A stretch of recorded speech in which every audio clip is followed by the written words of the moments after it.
Welcome to this course on how to set up your own business, basically how to become self-employed. And I want to start by talking about the benefits of being self-employed, because being self-employed is brilliant. I love it. I had a boss for years, never really liked having somebody telling me what to do. It was the best thing I ever did to go self-employed. Now, it's not for everyone, and we will look at the downsides and things during this course, but I think we might as well just wade right in with the benefits of being self-employed. So the first thing is, if you're self-employed, you're doing it for yourself. You're not doing whatever work it is that you do. You're not doing it for a boss or a company or anybody. You're doing it for yourself. Now, obviously, you're doing it for the customers as well, and it's great to be helping customers. But you have this feeling that every bit of work you do, you're doing it completely for yourself, and there aren't other people living off you. So when you work for a company, every £1,000 you earn, the company keeps probably 900, and they probably pay you 100 of that money.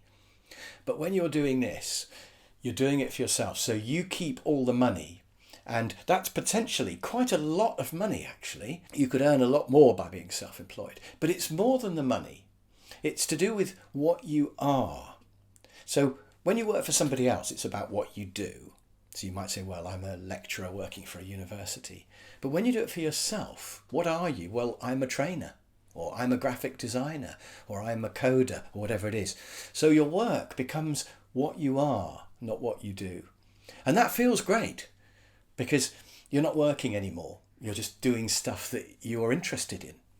So that's the first reason you're doing it for yourself. The second reason, just going back to the money, it is potentially much better. You get all of that 1,000 rather than just the salary. And if you think about companies that employ people, why would you employ somebody? And you'd only do it if you're making a profit out of them. So you have to have more money that they're earning than the amount that you're paying them.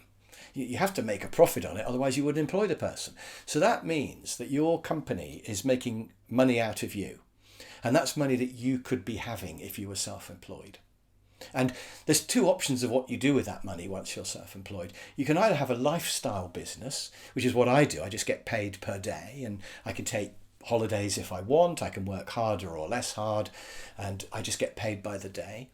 Or you could build up a company. You can employ other people, and then one day you could sell it.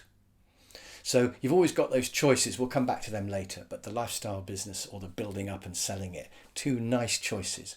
But however you do it, you're keeping the money. The third advantage of being self-employed is that you control the direction of where it goes. You can go in whatever direction interests you. So as a trainer, I can decide what subjects I want to teach. If I want to teach more time management or happiness, I can do that. I don't have a boss going, no, Chris, we want you to teach, statistics or something like that. And if you're a coder, you want to learn particular software, you can do that.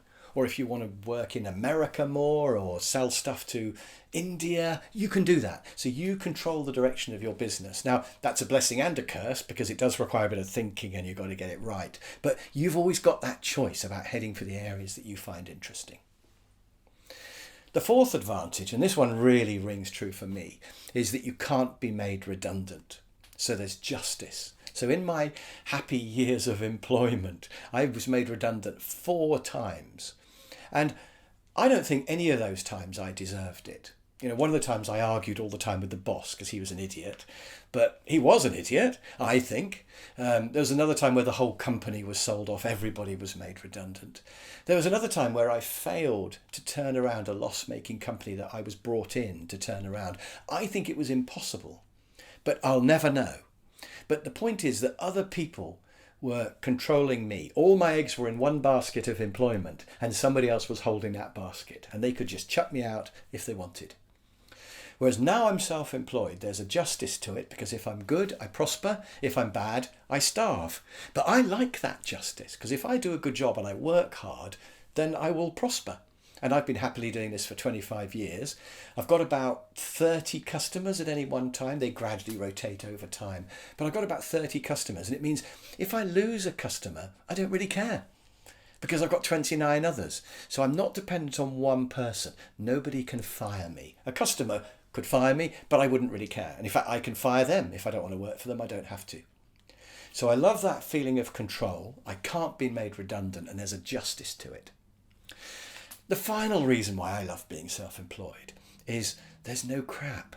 There are no meetings, there's no budgets, no targets, no politics.